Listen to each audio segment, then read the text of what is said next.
Is it kosher to elope? Does the mitzvah of kibbud av va'em imply that parents wield halachic control over their children's marriage?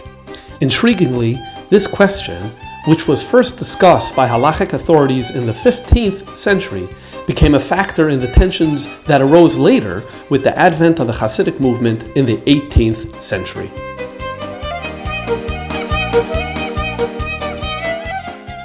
Sometime in either the 1780s or the early 1790s. We're not entirely sure. The Alter Rebbe, the first Rebbe of Chabad, wrote a letter that is addressed to Harav Hamoyer Hagodol Hamefursim, a listing of honorifics, Kvoid, Morenu Harav, Rebbe Eliezer Katz, a rabbi named Eliezer Katz.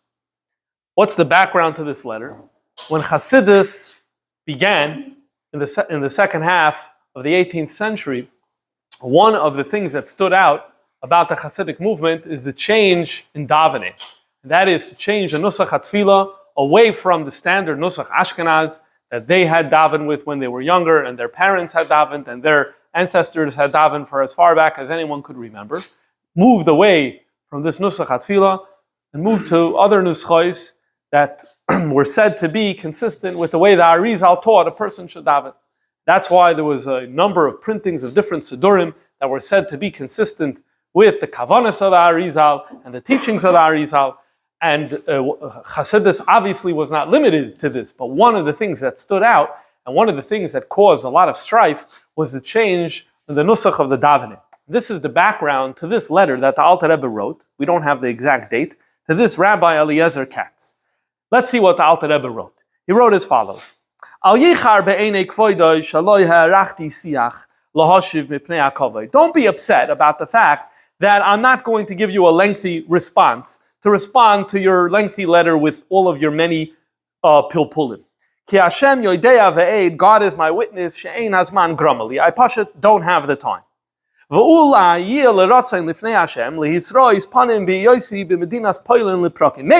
we'll have the ability to get together and have a meeting face to face when I come to the province, the area of Poland, which happens from time to time. Then we'll be able to get together and then we could spend more time on this. Okay, but for now, I'm just going to give you a few brief thoughts and comments in response. I understand from your letter to me that what's really driving you, he says, is avas hashalom. What's really driving you is that you have a lot of love for peace. Why? The mizara da'ara in ka'asi, you are a kohen. Remember, he's Eliezer Katz. You are a kohen. Oyev shalom, v'roidev shalom. That's Aaron was someone who loved peace and pursued peace. You also want to have peace in your community. And what do you see? The problem is, ve'ein of yashar yechazu, what you see in your community is bnei adam, people, hamisnagdim, al haminyin shebemachaneu ator. That is, that in your community, it doesn't say which community this is, but in your community, there are people who are misnagdim. The Alter Rebbe does not use this word very often at all. In his letters, it comes up very, very few times. But here is one of them where he says, in your community, there are people who are against the good and holy minyan. What's the good and holy minyan? Excuse me. The minyan is not good and holy. The minyan shebemachaneu ator, in your special holy community.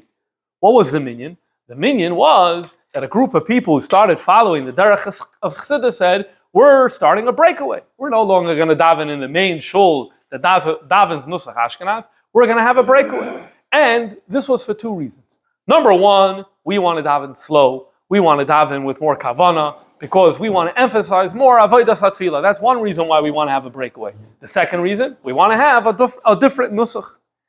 Now, there are people who are against this. And there were two sides in the community. And Rabbi Eliezer Katz, the Alter Rebbe says, was lahapech b'schus avos. He was defending the parents. And what were the parents doing? They were moichim bibneihem leilech leminyan. They were protesting against their children going to minyan, saying, no, you are not allowed to go to this new breakaway minyan. Why? Why were the fathers against it? Because you can't change the nusach. That they unjustifiably are changing. And Rabbi Eliezer Katz agrees with them. And you, Rabbi Eliezer Katz, agree.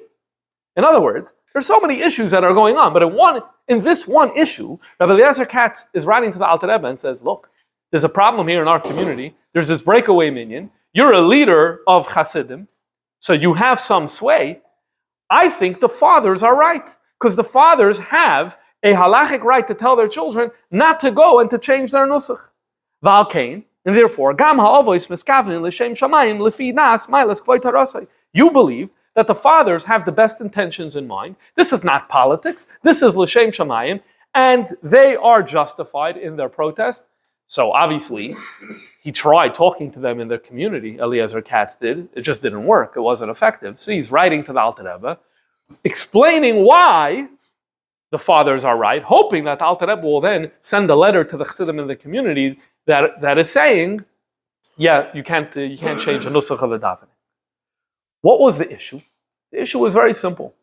The Torah says that there's a din of kibud av v'em, that we need to honor our parents. Does that include that if a parent raised a child to follow a certain nusach hatfilah, that the child has to follow that nusach hatfilah as well? That was the question. So Rabbi Eliezer Katz believed that the answer is absolutely yes. That the parents have mitzad kibud av v'em, they have a right to say that the child should continue following the nusach of the father. It wasn't the only point. Today there was another point, and that is maybe inherently one should never change nusach hatfilah. That's the second point, which we're not going to talk about today. But there was a first point that he had in his letter to the Alter Rebbe was that parents, mitzad the din and kibud av v'em, have a right to tell their children, don't change the nusach. And if you study the laws of kibud av v'em really well, you're going to learn that these parents are right. This was his argument that he wrote to the Alter Rebbe. So what is the Alter Rebbe going to respond? So that is something that we're going to come to as we move along in this year. Now, before we continue, we're going to do something that either is a little fun or is going to be a little boring, depending on what your nature is.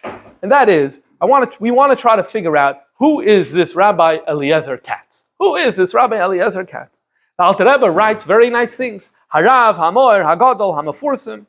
The only clue we have in the letter is that he says, when I come to Poland, we'll meet face to face. So we know, generally speaking, we think we know what that region is. So that would be one clue. But beyond that, there is no information. This letter was printed many times. It was printed the first time in the early 1900s, and subsequently in many different svarim this letter appears, and obviously in the Igris of the Alter Rebbe it appears. And in all of the editions, they did not try to even speculate who Eliezer Katz is. Why? There is no well-known rabbi from this period who wrote a book who's Eliezer Katz, and so therefore it's just too hard to figure this out, and it's a very, very generic name, Eliezer Katz. It doesn't get more generic than that, and so therefore no one really tried figuring this out. Yet we have pens if you have a question, so you write it down, and then we could deal with it at the end of the class. Yoshikoyach Avremi, Yoshikoyach. So, however, a few years ago, just about 10 years ago, there was a new edition of the letters of the Alter Rebbe that was printed. Tavshanayim Beis, a new edition. And this edition has many new insights, many new comments about the historical background and information. And over there, they added a note speculating who this rabbi may be. So what do they write? So they write on page 29 of the new Igris, they write as follows. We know his name was Eliezer Katz. We estimate that he lived somewhere in southern White Russia. That's what they write. Daroim Rusa Halavana, Ulai Kherson. Maybe Kherson. Maybe Kherson. Kherson is a city today in Ukraine. Is it still Ukraine? I'm not sure. Well, okay, we're going to stay out of that. But anyway, Kherson is a city. We know where it is.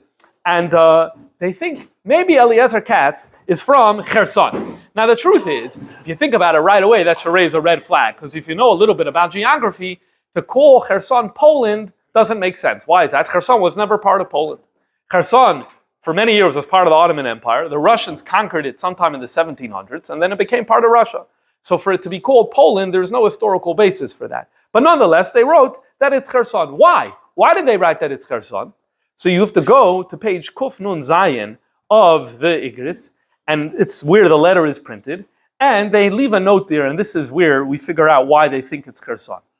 So they write, we don't know Eliezer Katz, who he was and where he lived. But maybe he's the rabbi mentioned in the sefer called Beis Avram, from Reb Avram Abele, the Moed Tzedek of Kherson.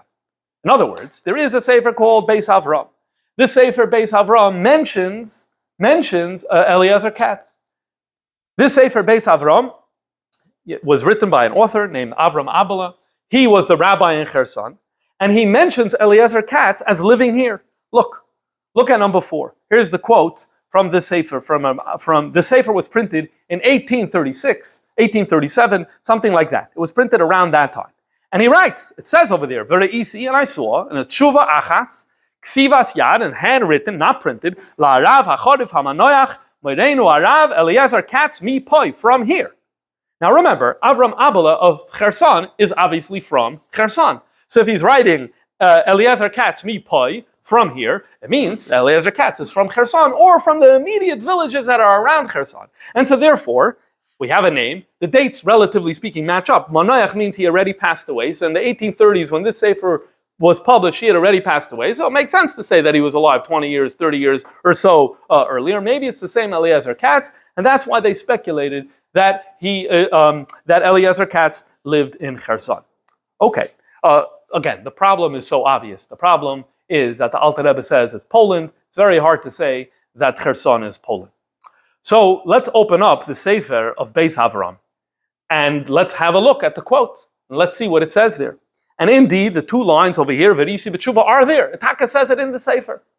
However, if you look further up on the page, you notice that this is part of a long quote from another Sefer. These 2 lines, they're not Reb Avram Abela of Kherson writing. These are not his words. He is making a long quote from another Sefer. What's the other Sefer? The other Sefer is Lev Aryeh. And this rabbi's name was Aryeh Yehuda Leib. And he lived in a completely different region. And he wrote Chidushim on Meseches Chulin. And he's the one who writes.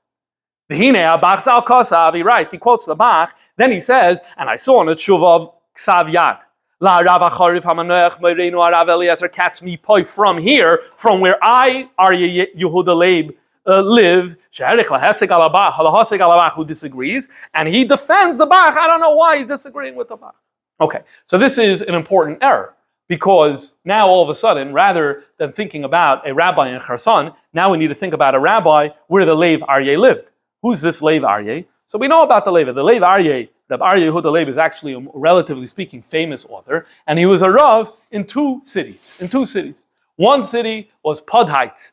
The other city was Brody. These are more famous Jewish cities, especially Brody at the time. In fact, there was a lot of opposition to Chassidus that originated in Brody. And Rabbi Aryeh Yehuda Leib was a Rav in these 2 cities. So all of a sudden now we could say that Eliezer Katz, l'chayra, is from this region. Okay.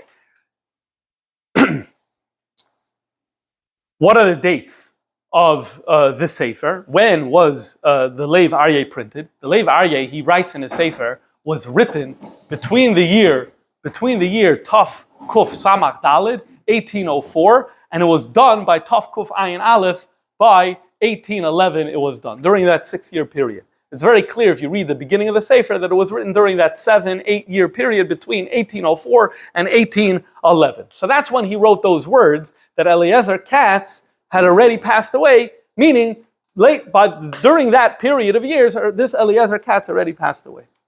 During those years, he was not a Rav in Brody, he was a Rav in Podhaites. We know that Lev Aryeh became a Rav in Brody in the year 1813. It's very clear in the Hakdama of his Sefer, he became a Rav in Brody in 1813, which means that when he wrote the words Eliezer Katz from here, it means a rabbi who lived in Podhaites. That's Poland. That's generally speaking, if you want to know the area today, Lvov, which is in western Ukraine, which definitely was once part of Poland and definitely was often called by Polish, and there were people in those regions up until World War II who spoke a lot of Polish. That is this Rabbi Eliezer Katz. Now, do we know of a Rabbi Eliezer Katz from any other source who was a rabbi in Podhaites? Al Bishnayim Edim Yakum Davar, and the answer is yes. We have a second source. There's a sefer called Neta Sha'ashuim, by a rabbi named Tzvi Hirsch Kara. He was a rabbi in the same region, in Buchach. I'm not entirely sure how to pronounce it. He passed away in the year 1814, and he has a letter that he writes to the 2 rabbanim in Podhaites. One, Moireinu Harav Shmuel, and the other, Kvoid Harav Hamoer Hagadol, same words Alter Rebbe used, Hacharif Hamaforza Moireinu Harav Eliezer HaKoyen. Doesn't say Katz, but we know that Katz is a Koyen, Mikehila K'dosha Hanal, from the city of Podhaites. So basically, we know who this Eliezer Katz is. I sent an email to the editors today that I think this is an error, and they agreed. So we figured this out. Now we know who. Now we still don't know this Eliezer Katz. We don't know anything else about him. He never wrote any svarim. We don't know a birth date. We, as of now, don't know when he passed away. But at least we know who the individual is. We know where he lived. We know the town. We know, relatively speaking, the years. I don't know if there was a Chasidic community, what we know about Chasidim in this place in Podheits in Poland, but there was something that was brewing, there was something going on in this community, and he reaches out to the Alter Rebbe, hoping that the Alter Rebbe is going to resolve this issue. Okay, now let's go into the heart of the matter. If we go into the heart of the matter, the main issue that he discussed in his letter, Eliezer Katz, and the main issue that the Alter Rebbe responded to in his letter has to do with a tshuva from the Maharik. Maharik is one of the most famous Shailos V'Shuvas Svarim. Maharik stands for Mareinu Arav Rabbi Yosef Cologne. He lived le'erech between the years 1420 and 1480 in Italy.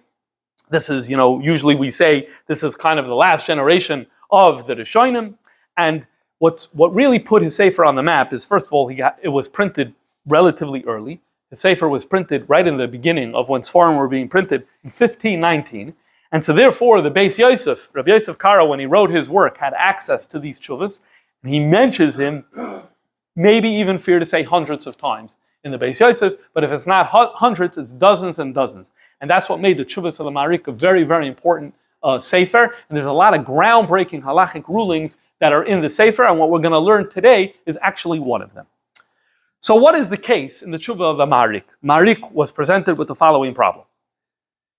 There was a boy, a man, in the tshuvas, they often give pseudonyms. Here it's Ruvain, who swears to his father, Shala Yisa Isha Mibulti Rishusai. I will not marry a woman without your permission.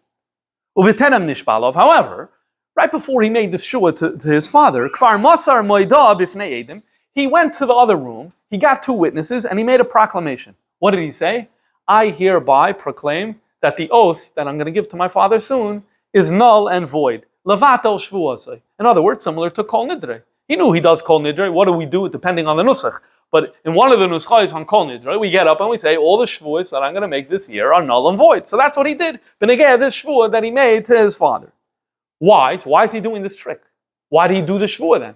But Oimroi, he said as followed: Shahaya yare pen lo yirtza aviv lo leches ba'avure lo makim ploini imayin yamanein milishava lo aladavar hazeh. I am worried that my father won't agree to go to a certain place if I don't give him the shvua. In other words, what was going on over here? The son and then father, let's imagine they were in a partnership in some sort of business. The son wanted his father to go travel to another city, let's say to go to Venice, in order to execute the business properly. The father says, I don't want to go. I don't want to go because I'm afraid that you're going to get married without my permission. And I want to have say over who you marry. So the son says, I'll give a shvua that I won't. And that's why he went to the other room before he gave the shvua and he gave a maidah proclamation in front of witnesses nullifying the vow. The father then went to Venice to do his business. And now, what happened? Reuven went along and was mekadesh a woman without a father's permission. Uvein kiddushin uknisa, but then between the kiddushin and the nisuin, father said, hey, that was without my permission, and you gave a shvua that you're not going to marry without my permission, so you can't do nisuin. There was once a time that kiddushin and nisuin were done separately. The kiddushin was the chassan giving the kala the ring in front of two witnesses. It says harayat mekudeshes li. There's witnesses. There's one bracha that said on that. Now they're married. Then they went home. He went with his family and she went with her family. They reconvened a year later. They did the nisuin. That's when they did. They stood under the chuppah. They did a yichud room. They made the sheva brachos, and that's when they started living together. Ultimately, it was brought together. Kiddushin and nisuin were brought during the era of the Rishonim in different places. It happened at different times. They were brought into one institution. It seems that in this case, we're late in the game. We're in the 1400s. Afal became the man only did a kiddushin. He did not do a nisuin. The father is saying, you made a shvua that you're not going to marry without my permission. You need to honor your shvua that you're not going to marry without my permission, so you can't go ahead with the nisuin. So there were two questions that were presented to the Maharik, and he addresses both of them. One, is the shvua binding? Is the shvua binding? Or Do you say the shvuah is not binding because he made a moidah, so like kol nidre, it should work, and so therefore his shvuah is not a shvuah? That's one question that was asked. That's not going to be our focus that we're going to be learning today. The second question that the Marikat addresses, let's say, forget the shvuah. Does a father, mitzad the din of kibbud av v'em, have the legal right to tell the child, you can't marry a certain person? And does the child who wants to keep the mitzvah kibbud av v'em have the obligation to follow? And part of that would be, and does a bezdin, which has the right to enforce halacha, especially in their day, have a right to intervene in this regard? That's the question that we're going to spend more of our time on. And both of those questions were important in order to answer that particular case then. So, Rabbi Yosef Kalon is going to make an argument. The argument that he's going to make is that kibbud av v'em is a very important mitzvah. It's in the Aseres HaDibros. It includes a lot of things, but guess what he's going to say? It does not include telling the child who to marry. He's going to make the argument. As far as we know, he's the first one to really, not to mention in 1 or 2 lines, I'm not referring to that. The idea to develop a full-fledged essay proving this point, he's the first one to do this. Let's see his arguments. And again, eventually we'll come back to see how this played a role in the story of the Alter Rebbe. So the first thing he says is as follows. Argument number 1. The Gemara in Kedushin, Daf Lamed Beis, Amar Aleph, says the following. Mishel mi, who pays for kibbud av v'em? What does that mean? Very simple. Kibbud av v'em is going to include, and we'll get there soon, that I need to go to the shop and bring the groceries to my parents so they can benefit from it. Who pays the bill for the groceries? Mishel mi. Rav Yehuda Amar, so Rav Yehuda says, Mishel ben, the child has to pay. In other words, not only you need to do the shopping, you also need to pay. Not only you need to help them get a coat, you also need to pay for the coat. Rav Nosson bar Oishi Amar, however, another opinion says, Mishel av. No, actually, the parents are the ones that have to pay. What's the halacha? Oirulei Rabbanon le Rav Yirmiyah, v'omri lo lebrei de Rav Yirmiyah. So the Rabbanon paskined either for Rav Yirmiyah or for Rav Yirmiyah's son. Amar Mishel Av. Indeed, the parents pay. The child does not need to pay. Okay? This is what the Gemara says. This is the halacha. All of the poskim can follow this. The child needs to do work to honor their parents. The child does not need to pay money in order to honor their parents. Says the Marik, argument number 1, Kol shekein hacha, how much more so in the case of marriage, shehu davar hashayich b'tzara degufa. This is a matter that entails pain. L'haniyach ha'isha asher chafetz ba, or chayfetz ba, to put aside and not marry the woman you desire. And then you're going to have to marry a different woman. You're not going to like so much. That's asking more than asking me to lay out money. What's a bigger ask of a human being? To say that, by the way, when you're doing the weekly groceries for your parents, so you should pay the $100 for the groceries. Or to say, don't marry the woman of your dreams. So he says that's a much bigger ask. If I don't have to lay out $100 for the groceries, how much more so I don't have to endure the pain, the tzara, the gufa of not marrying the woman I want. And so therefore, that's argument number 1, that kibbud av v'em is important. It does not include not marrying the woman you desire. That's argument number 1. Then he goes on and says argument number 2. Let's read argument number 2. For this, he quotes the Rosh. The Rosh lived before him. And the Rosh has the halacha sefer that's printed in the back of the Gemara, where he's paskening and summarizing the dinim. But the Rosh also has tshuvas. And one of the tshuvas of the Rosh deals with the following case. Shasha'alta, you asked the question, al ha'ov shetziva lebnoi, there was a father who commanded his son, shalo yedaber in Yehudi echad, that the son should not speak to a certain other Jew. V'lo yimcholai, and the son should never forgive him. Masha asa, for what he did. Adzman kotzuv, I shouldn't say, not never. Eventually you could forgive him, but for the next 5 years, you're not allowed to forgive him. The child, however, wants to reconcile. He is worried about what his father commanded him. Maybe even his father already passed away. I don't want to go against the legacy of my father. My father said we need to go to war with that family. So that's on the one hand. On the other hand, I personally want to reconcile. What's the din in this case? Does kibbud av v'em mean that we shouldn't reconcile? Says the Rosh, you should know. She'asar lisnoi l'shum Yehudi. The law is that you're not allowed to hate another Jew. And therefore, ha'av shetziva lisnoi loi, when the father says you need to hate him, not forgiving seems to be equated with hating. So lav kol kamine litzavoisai lavar al divrei Torah. he has no right to tell the child to go against Divrei Torah. All right, this is a pretty well-known din. Kibbud of aim does not mean that the parent can tell the child to go against a mitzvah. It's not only kashrus and Shabbos. What we're learning here is that it also has to do with something like this, with mechila, with avas Yisrael, with relationships with another person. What does that have to do with us? The Ma'arik cites this. Rabbi Yosef Kolon cites this, and he says that this is another reason why kibbud of aim has no implications for who the child marries. What's the argument? Because he's going to frame it and say that too would be going against Torah. That too is similar to the father telling the child to do an avera. How so?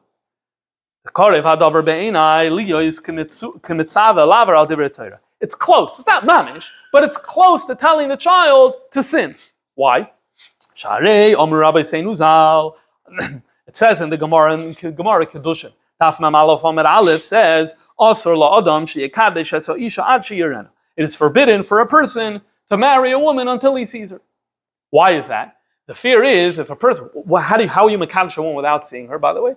The classic case is sending a shliach. You send a shliach, go to another time, found me, you didn't see her in advance. Because that is effective, halachically it's effective. The Rabbanan came along and said, don't do it. Why? Because we're afraid that you're not going to like, the man is not going to like the end result. There's going to be a negative relationship, and maybe even it will end in divorce, and so stay away from that. Okay, so therefore, what's his argument going to be? His argument is going to be, well, before we get to his argument, let's continue reading. He says as follows, Ella, however, I know, he says, looking around in the 1400s, Sha'achshav hutar, now it's actually mutter. In other words, now we do sometimes end up having a kedushin without seeing the woman. Why? Because there's a fear that if you don't send a shliach to be mekadesh that woman, someone else is going to get her. And so, therefore, because of that, it became mutter. And he cites the Tosfos and Poskim who make this point. I'm not aware of Tosfos and Poskim that make this point. We looked around, didn't really find. It's on the same Amud in Gemara, there's a different din. That is, a person should not be mekadesh's daughter when she's too young, which relates to Parshas Chayesara.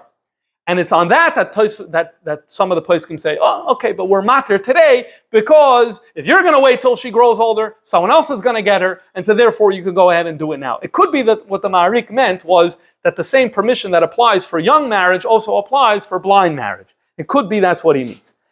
Anyway, the bottom line is, putting this heter aside, what does the Ma'arik say? Hare sheik pidu sheyikach isha shayach beitzba v'timsachem be'inov. We see the Chazal wanted that you should marry a woman that you desire and that you like. So therefore, if the father comes and says, I know you like her, but don't marry her, marry someone else. 1 second, the Chachamim told me I need to see her. What do they mean when they say I need to see her? I need to like her. So in other words, I need to marry the woman I'm liking. You're telling me not to, so you're intervening, you're getting in the way. It's not chazer, it's not, right? But it's a din d'Rabbanan. And you could also argue and say, I'm not telling you to marry someone you don't like. I'm telling you not to marry this woman. You'll find another woman and have a good relationship with her. It's a little bit of a weakness in his argument, but this is the argument he says. That when the father comes and says, don't marry a certain woman, by definition, he's getting his hands involved in against the isser, because there's an isser to marry a woman that you don't want. And he brings the Rosh. Don't listen to your father when he says hate. Don't listen when your father when he says don't marry. Hachanami loishna. It's no different. Not an avera, but a nidnud avera. Why nidnud avera? First of all, it's only a din d'Rabbanan, and secondly, we're worried that maybe something negative is going to happen. This is his second argument. So far we have 2 arguments, and now we're going to move into the third argument. The third argument is a little more fundamental. And here he comes to the Gemara about what is the definition of kibud ava'im and yiras ava'im. There are 2 psukim. One pasuk says, kabed es avicha v'esemecha, that's honor. The other pasuk says, ish imay v'aviv tiro, that's revere. What does this actually mean?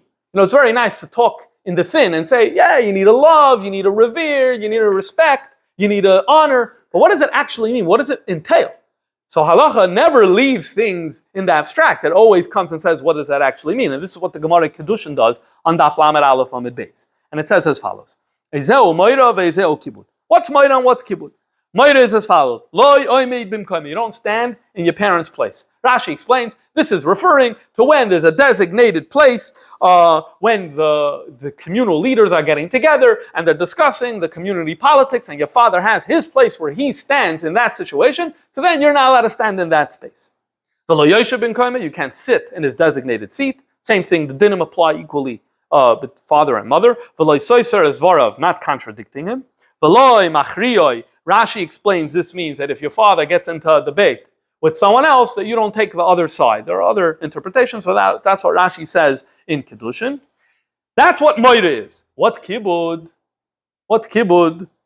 It's another. Kibud is machil umashke, feeding and giving drink.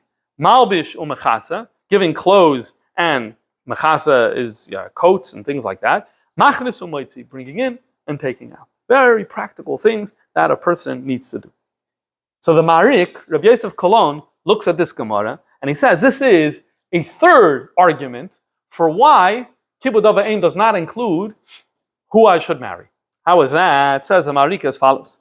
Shita, it is obvious, the father does not have the power to protest the child's marriage choice. Loi mishum kavod, not under the kavod mitzvah. The loy mishum moira, and not under moira. Why?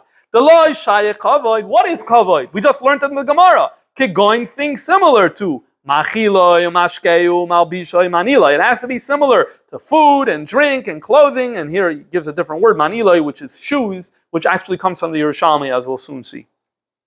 That's what kibbud av v'ein is. Things in that line. What's moira? Lo yeshe ben koime v'lo seiser es dvarav. What's the common denominator? The shayach la'av. It's about the father's needs. The father has dignity needs. That is, don't stand in my place. Don't sit in my place. Don't contradict me, right? It's basically where the child is like going into the zone of the father and like undermining that. What's kavod? Kavod is provision of needs. That's essentially what it is. Avol bil milsa deloy shayach of bigava, something that doesn't affect the father in a very direct way, in the same way that all the examples that we've seen till now, pshita, it's obvious, the father has no say. So in other words, father could say, well, don't contradict me in the sense that I told you not to marry a certain person. No, I didn't contradict you. You said a certain thing, I said I hear you, and I went and I did my own thing. It's not under any of the categories that we saw. It's my life, my needs. It's nothing to do with the father's needs, and so therefore it's not a part of kavod, and it's not part of moira. So no, this is really important, because unlike the first two things, first two arguments there were arguments. This is giving us a new way, a definition. It's line drawing. What is part of the obligation and what is not part of the obligation? And by the way, this is relevant to many different areas in life. So that's what really makes his argument a really important argument over here. Now, there's a problem with what he's saying, and he recognizes there's a problem with what he's saying. And that problem is that there's a Gemara in Kiddushin, Daf Lamed Beis Amud Aleph, that says the following. Shalu es Rabbi Eliezer, they asked Rabbi Eliezer, Ad heichon kibud av v'ein. Tell me the extent of what the mitzvah of kibud av v'ein demands on us. Amar lehem, so Rabbi Eliezer answered, Kedei sheyitel arniki, the father will take a purse, v'yizrikenu liyam b'fanav, and throw it in the child's face into the sea, the einay machlimoy, and nonetheless, the child will not shame the father for doing this act. So what does this sound like? It sounds like the Gemara is saying over here, that the father comes, snatches a wallet out of the son's hand, his own money, throws it into the water. 1 second. I've been arguing, the Marik has been arguing the whole time, that Kibbud Av V'Ein is for his needs, the things that he needs. And in fact, the child doesn't even need to pay. All of a sudden we see over here, what's his need? What's the father's need here? The father has a need to take your wallet and to throw it into the water. And it's your money. The whole time we're saying you don't need to pay for Kibbud Av V'Ein. Now, first of all, the child is losing money. And second of all, in what way does it doesn't satisfy any need? That goes against both of the principles that we were talking about. Because again, we established, number one, you don't need to pay. And number two, even the things that you need to do, it's only if you have a need for food, I need to get you food. And I can't contradict you. So what's going on over here? How come I'm letting my father take the wallet and throw it into the water? So the Maharik actually spends a lot of time on this question. And he gives multiple answers. And they're nice answers. The problem is, they don't work according to all the shittas. So we're going to skip all of those steps in the process. And we're going to go to the answer that works according to all shittas. What is that? The Maharik is basically going to explain as follows. Eina chanami. What I said till now is true. The child does not have to pay for kibbud avayim, number one. And kibbud avayim is only providing the legitimate needs of a parent, 100%. So how come, what's different in this case? What's different in this case is because the Gemara is saying here that you don't have, if your father did go and snatch your purse from you, even though he's not allowed to, and he did throw it in the water, even though he's not allowed to, you are not allowed to shame him. Shame him? To yell at him? To get mad at him? To express displeasure in his face for that? That's you're not allowed to do. Do you need a lechatchila let him do it? No, you don't need a lechatchila let him do it. Is the father allowed to do it? No. But to go up and to cause the father pain for that act, that also is part of the mitzvah kibbud avayim not to do that. Let's read what the Maharik says inside. Number 16. What's the svara of this halacha?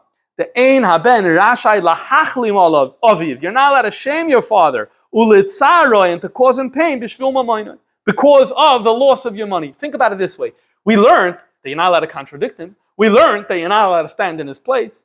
We learned that you're not allowed to sit in his place. We learned that you're not allowed to take a side in his argument. So it makes so much sense that part of that is also that you shouldn't be allowed to shame him, even if he did something wrong to you. So that's, the bottom line is, but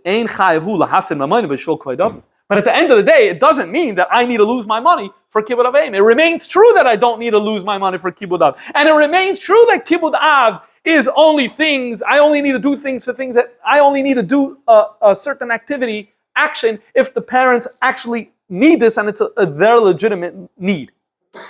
Certainly, the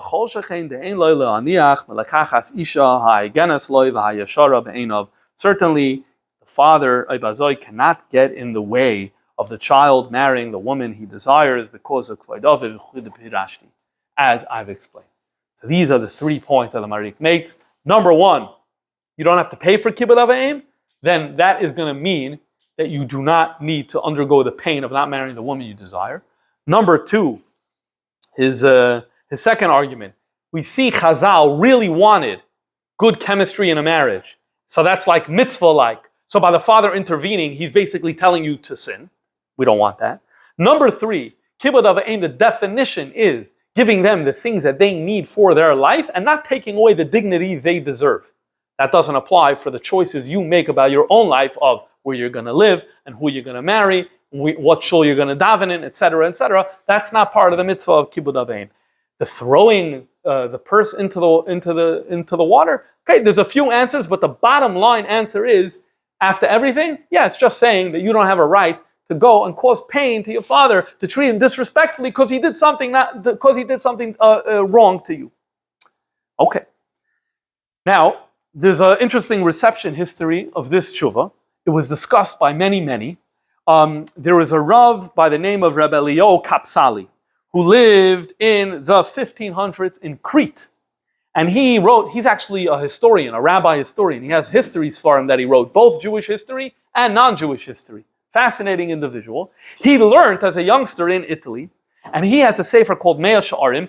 It existed in Ksav Yad till about 20 years ago. It was published for the first time around 20 years ago. It's an entire sefer, Mea Sha'arim, on kibbud avayim. Very interesting, because usually it's a product of this generation to make a full book on one mitzvah, kibbud avayim. He already did this in the 1500s. He wrote a full book on the mitzvah of kibbud avayim. Now what's interesting is, if you read he has a whole section dealing with this issue, and it follows almost paragraph by paragraph what the Maharik writes, but it's rewritten in his own language. He does not credit the Maharik, but basically it must be that he saw the tshuva of the Maharik. The Maharik's a previous generation. It must be he saw his tshuva, and he said, okay, I'm going to incorporate it into my work, which he did. So, but I look to see, does he add anything interesting? And he does add one thing interesting.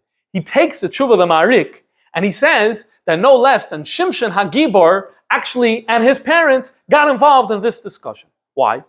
Because if you read Shoftim Perek Yudalid, we see the story of Shimshon going down and seeing a Plishti woman that he wants to marry. And he comes back home and he tells his parents, please get her for me. What did his father and mother say? The pasuk says, "Vayomer lo yaviv v'imai." The father and mother said, "Ha'ein bivnois hachecha v'chol ami isha." Amongst your Jewish brethren, our people, there is no woman. That you're going to the Philistines. Okay, it's a good taina. So what does Shimshon answer back? Vayomer Shimshon al aviv. Shimshon says, "Oisa kachli." No, take her. Kihi yashra ve'einai, because this is the one that I want. Frek Rabelio Kapsali. Hold on. If the maharik is wrong, if midin kibud aim, you have to marry the woman that your father says, and if he says no, then you're not allowed to marry. So, what's Shimshon doing over here? What's he saying? Now you could say, oh, he did something wrong. No, there's a long tradition in Chazal that justifies all the things that Shimshon did, and it says that he was right and that he was a tzaddik and he was a nazir from in utero. He was already a nazir. Let's read inside what he said. If parents really dictate the marriage, as part of the mitzvah of moira avaim and kibud avaim, im kain Shimshon shayfet Yisrael. When we come to Shimshon, shahaya nazir elikimi leidami batanu meherayoin. He was a nazir. He was God's man from conception. So kiv and the tzaddik gomer haya, because he's a complete tzaddik. Tamal atzmacha. You have to ask yourself. How can you think he disregarded the mitzvah of kibbut avaim? Elavada, it must be in Yarad, Imaviv Bidin. He had a halachic argument with his father. And he had the right side of the argument. Va'amar he said, Oisa kachli ki yisharavein, I take her. Kalaymar, what did Shimshon mean? He meant to say what Marik said. Lisa Adam Isha, in order to, when marrying a woman, Torah didn't give that to the jurisdiction of the parents. The Ain's of Bechal covered Umayra. That's what Shimshon was saying. It's not part of Kibbud Avaim. And what happened in the story? They consented. They agreed. So in other words, the parents said, you know something, you're taka right. So the Havamina, the mother and the father, thought, not like the Marik. Shimshon taught them what the Marik had taught us. Then he goes on to say, what about the fact that she's not Jewish? So Shimshon's plan was to convert her. And then he says, when they saw that he had the better halachic argument, they ended up agreeing. Okay.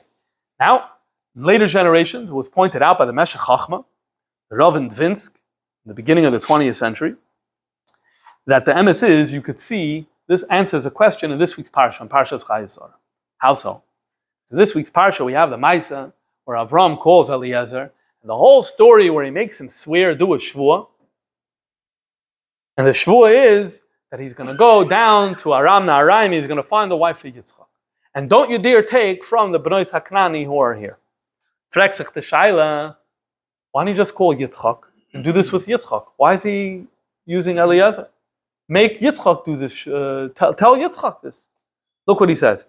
The pasuk says, "Asher lo yisikach isha livni." Don't take a woman for my son from the Knani. Why don't we find any directive to Yitzchak?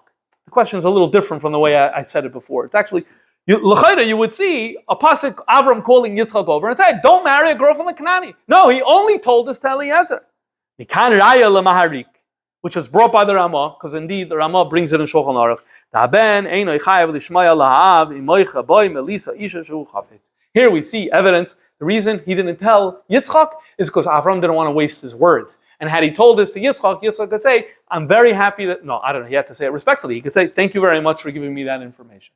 But Yitzchak, this would not be binding on Yitzchak, it didn't kibbud avaim, and so therefore he didn't tell it to him. Who did he tell it to? And therefore he sent a shliach and Eliezer and made him do the shvuah, and in this way he got the job done. Okay, so that's an interesting deal that the Meshech Chachma makes in the parsha. Now, the reality is that for many centuries, definitely in Europe and in the places where these rabbis were living, the Marik was living in Italy, Rabbi Kapsali was living in Crete. But definitely, and the Ramah is living in Krakow, even though the Ramah writes here that this is the din. I think we know pretty much what was going on in Krakow in the 16th century, and we know what was going on before and after. Parents made shidduchim for their children without always asking, very often, without asking the children what they wanted. It didn't change the din. In other words, the din didn't say that you need to read children their rights. You have to call the child in and say, by the way, you have a right to to say no to the shidduch. Mitzad halacha, you have a right to say no to the shidduch we're offering. But okay, now that we got that out of the way, here's a shidduch that we're offering. Parents didn't do that. Why? Because there was no Miranda rights, right? You guys know what Miranda rights are. Miranda rights is the Constitution says that no one's going to be forced to say evidence against themselves, right? No one could be compelled to testify against themselves. Okay, so then what happens is the police brought people in, they ended up testifying against themselves. So they realized the people don't know that they have this right. So the Supreme Court was mechadish in a famous case called Miranda in the 1960s, the 1970s. They said that you need to read the right. You need to say anything that you say could be used against you in a court of law, right? That's what this phrase came from. So parents didn't do that with their children in reality. They didn't read them their rights. And the kids were relatively young when they were making shidduchim and even when they were getting married.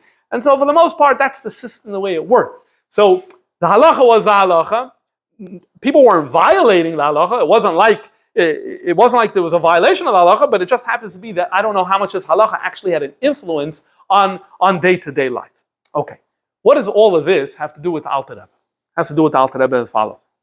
Because Rabbi Eliezer Katz knew this Maharik, and he knew this Maharik very well.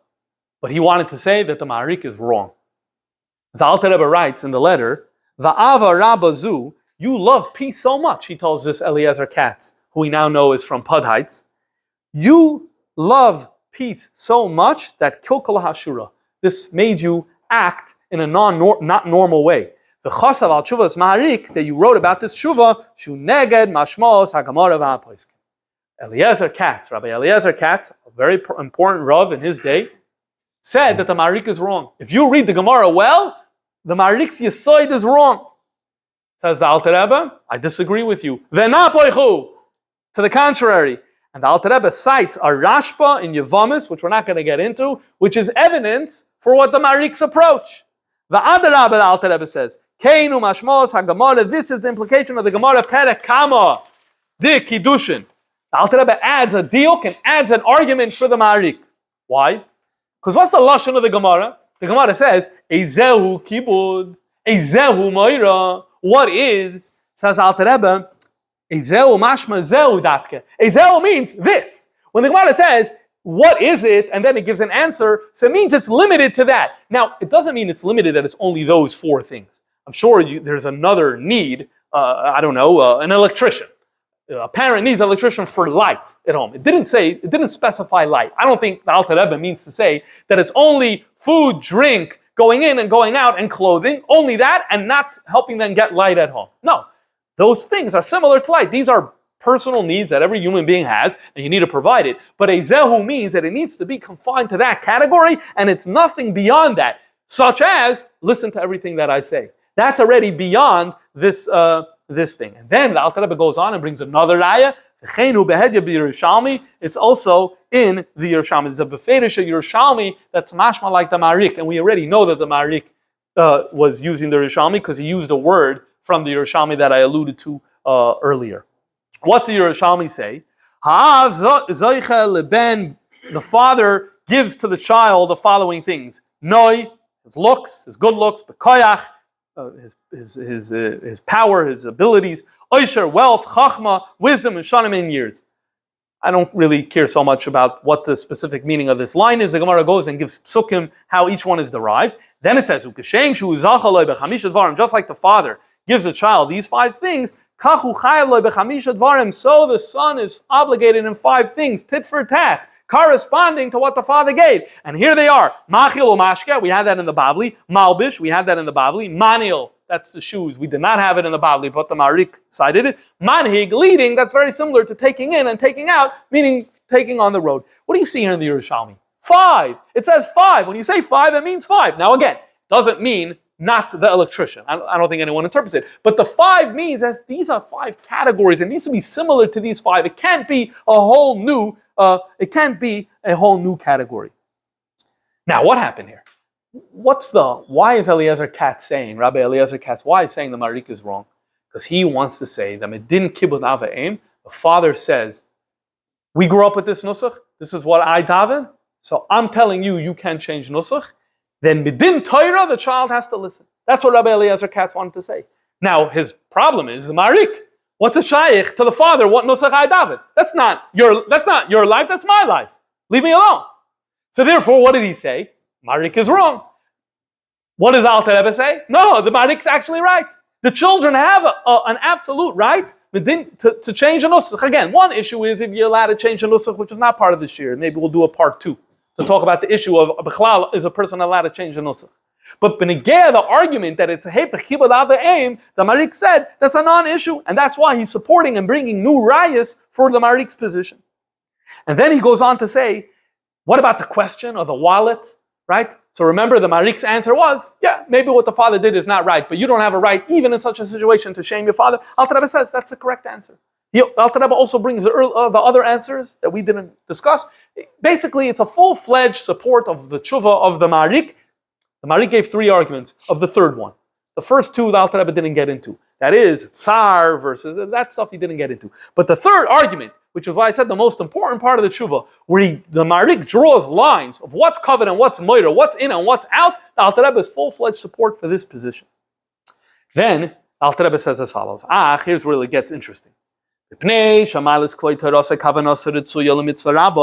Because your intentions are well, are good, Rebbe Elazar Katz, Hava Shalom, you want to bring peace. So, Af Yodi Tikin Imai, I'm going to support you. Letzavois ulahazer ala minyan hamispalalim, command this minyan, Shalo Yishanu, say that Atfilo Mibaro Shamar Ad Achashman Esrei, not to change the nusach. Go back to the traditional nusach Ashkenaz. Be'im sheyishmu lo yan she'iroi, that's on condition that the people listen to you, l'kaved mailas kvoy tayrasai, in your honor, liyis b'shalom uvamishar im haminyan be'emes lamito. This is conditional that all the people make peace with the existence of this minyan. In other words, we're not stopping the minyan. Why? I mentioned before there were 2 reasons why there was a minyan. One, we daven slow. We think Chassidus, maybe Kabbalah before davening, during davening. That's going to stay. That's going to continue. But the nusach, you were saying kibud av aim nusach, fine. That we can actually ask them to go back. But they can no longer cause fights in b'neim hachafetin leilech laminyan with the children who want to go with the minyan. So he's saying, no problem. Nusach is the issue. We'll let you change. We'll give in on that. But the minyan is staying open, and they're going to consent to their children to continue going to this minyan. This is the letter that Alter Rebbe wrote. What happened at the end? We don't know what happened. We need to learn more about this Chasidic minyan in Pud Heights. Now that we know where it is, maybe we could do some research and figure out what the end of the story is over there.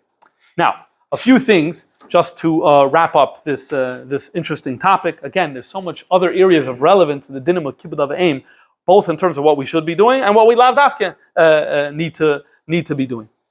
But there's a letter of the Rebbe where the Rebbe used this din to say that a certain marriage should go forward despite the lack of parental consent. We don't have the full context of what happened. If I had to guess, I would say that there was really a case where parents were being very unreasonable. This is from Chesed Tov Lamed Daled. So it says as follows. The Rebbe wrote as follows: Kiven shepsak din ha-Torah Torahs emes. Because Torah paskins shebenegea l'shidduch, and when it comes to the shidduch, ein l'das hanal da'orim, that view of the parents has no toikif benegea l'achlotas haben, regarding the child's decision. For all of Lases Kachlotasai, and Torah says he should do what he wants, that proves that this is the right way to go, v'toifu. So again, you need to know a little more background, what happened over here, but definitely we see this is a case where the Rebbe is using this tradition that starts clearly with the Marik, endorsed by the Ramah, embraced very much by the Alter Rebbe, and using it in an actual case in Tov Lamed Daled. On the other hand, things aren't always so neat and clean. And that's because when it comes to the mitzvah of kibbud av aim, there's one conversation to have about what's my absolute chiyuv. There's another conversation to have of hiddur mitzvah. And that is, even if it's not the absolute chiyuv, but maybe you can beautify the mitzvah, you could do the mitzvah in the optimal way. And that plays a role here as well. In fact, the same Rabbi Eliyahu Kapsali from the 1500s in Crete, who before he gave us the Torah with Shimshon, and then he said that, he defended the tshuva the Marik all the way through. He adds, toward the end, he says as follows: Zehu ana lefi shuras hadin. What I said, that's if you want to follow the letter of the law. Nonetheless, lifni mishuras hadin, if we want to do more than the letter of the law, ein loy leben lasitano igdoila mebli ratzon avaisam reshusav. Don't do anything, small or large, without the consent of your parents. And it is proper for a child to force himself to do everything that is, to do the things that his parents want. However, at the end of the day, he still concludes, if you see it's impossible, and this is the person you really want to marry, so then that's what you do. You go ahead and you marry. But he holds it up as an ideal to try to get on the same page with your parents, even if it's not an absolute chiyuv. This is lifnim mishuras hadin. There are other rabbanim throughout the generations who have said very similar things. In fact, there's a letter from the Frierdiker Rebbe. If you go to number 26, there's a letter of the Frierdiker Rebbe that says as follows. The Maina, this is from Tafshin Vav. The Maina al Ksavoi, oides hatzas hashidichim apsulas maras, there's a certain shidduch here. Hine mitzad ha'anhaga, al pi adracha de Torah bekibud hoirim, because of the way we need to behave, guided by Torah about kibud hoirim. So b'inyanei shidduchim, when it comes to shidduchim, halishos chavas daitam, you need to ask their opinion. Uvahaskamasam, and if they agree, then I agree to this shidduch. So the first time I looked at this, I thought that the Frierdiker Rebbe is saying that kibud avim obligates that the shidduch be with the consent of the parents, not like the Maharik. But I think it's difficult to suggest that the Frierdiker Rebbe is disagreeing with the Maharik. It could just mean what we're saying here. There's the absolute chiyuv of the mitzvah, and then there's the broader value that the mitzvah brings, which goes into the category of hider mitzvah and lifnim mishuras hadin. And look, maybe I think you could say that that's what the Frierdiker Rebbe is referring to over here. I don't think he's trying to disagree with the Maharik said. There's a similar letter from the Rebbe. This is printed in Heichel Menachem, a letter from Tafshin Chav Dalet, where the Rebbe writes about shidduchim, and the Rebbe says, you guys met on numerous occasions. He's writing to her. So the Rebbe writes, no one spoke to her parents. So the Rebbe wrote, Ulepela, that's surprising. Sharei hanoyig bi Yisrael, the minig amongst Jews is lasis kazak kodim achlata. Before you decide, you need to speak to the parents. V'al kol panim, do it now. So in other words, here the point is, yeah, there is a halacha, but there also is the tradition. And the tradition, I alluded to this before, has very much been the minig, which there's halacha and there's minig. The minig has very much been that there's parental oversight and guidance and consent to children's marriage. That's not something that we throw out. First of all, I showed you it's lifnim mishuras hadin. Now, as another point is that it's part of the minig and the tradition. And so therefore, yes, we saw earlier the Rebbe invoking the halacha. In some cases, you're going to have to invoke the halacha. You're going to have to say the shidduch is going to go forward despite the fact that the parents don't agree. But things are, if it's not desperate situation, then that's, we want to look at, we want the situation to be one and where we're following the minig and we're following the tradition. Anyway, so that's how we tie together these different pieces. The Maisa with the Alter Rebbe, connecting with the Maisa, the Maharik, and it's something that comes in this week's Parsha. We learn about the Shvuah, the first Shvuah, and the Tshuva is also very much about the Shvuah. The Shvuah of the Shvuah that the person made, that I'm not gonna swear. So what happened at the end with the Tshuva the Maharik? The Tshuva was, inside Kibbutz Av, he doesn't have to listen to his father. But the Shvuah, a Shvuah is binding. Shvuah is not monkey business. A Shvuah is a real thing. And he said the Moedah, the proclamation that he did before, didn't work, doesn't work.